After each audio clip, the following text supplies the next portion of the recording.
ഇസ്രയേലും ഇറാനും തമ്മിൽ വെടിനിർത്തലിന് ധാരണയായെന്ന് അമേരിക്കൻ പ്രസിഡന്റായ ഡൊണാൾഡ് ട്രംപ് വ്യക്തമാക്കി. സാമൂഹിക മാധ്യമമായ ട്രൂത്ത് സോഷ്യലിലൂടെയാണ് ട്രംപ് ഇക്കാര്യം പ്രഖ്യാപിച്ചിരിക്കുന്നത്. ഖത്തർ പ്രധാനമന്ത്രി Sheikh Mohammed bin Abdul Rahman അൽത്താനിയാണ് വെടിനിർത്തലിന് മധ്യസ്ഥത വഹിച്ചത് എന്നാണ് വിവരം ലഭിച്ചിരിക്കുന്നത്.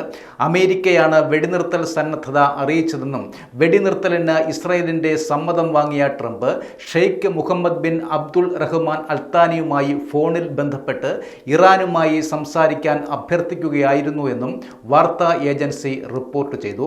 വെടിനിർത്തൽ അനിശ്ചിതകാലത്തേക്ക് നീണ്ടു നിൽക്കും എന്നാണ് പ്രതീക്ഷയെന്ന് ട്രംപ് രാജ്യാന്തര മാധ്യമങ്ങളോട് പറയുകയും ചെയ്തു. എല്ലാവർക്കും അഭിനന്ദനങ്ങൾ. അടുത്ത 6 മണിക്കൂറിൽ അവരുടെ നിലവിലെ ദൗത്യങ്ങൾ പൂർത്തിയായി കഴിയുമ്പോൾ ഇറാനും ഇസ്രയേലും തമ്മിൽ 12 മണിക്കൂർ നീളുന്ന പൂർണ്ണവും സമ്പൂർണവുമായ വെടിനിർത്തൽ നിലവിൽ വരും. ആ സമയത്തിനു ശേഷം യുദ്ധം അവസാനിച്ചതായി കണക്കാക്കും. ഔദ്യോഗികമായി ഇറാൻ യുദ്ധവിരാമം ആരംഭിക്കും. 12 മണിക്കൂറിന് ശേഷം ഇസ്രായേൽ യുദ്ധവിരാമം ആരംഭിക്കും. 24 മണിക്കൂറിന് ശേഷം 12 ദിവസത്തെ യുദ്ധത്തിന് ഔദ്യോഗികമായി അവസാനമാകും. ഓരോ വെടിനിർത്തലിൻ്റെയും വേളയിൽ മറുപക്ഷം സമാധാനപരമായി നിലകൊള്ളും.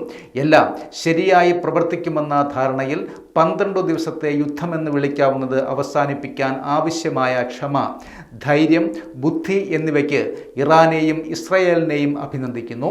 വർഷങ്ങളോളം നീണ്ടു നിൽക്കുകയും മധ്യപൂർവ്വ പ്രദേശത്തെ മുഴുവൻ നശിപ്പിക്കുകയും ചെയ്യുമായിരുന്ന യുദ്ധമായിരുന്നു ഇത്. പക്ഷേ അങ്ങനെയൊന്നും സംഭവിച്ചില്ല, ഒരിക്കലും സംഭവിക്കുകയുമില്ല.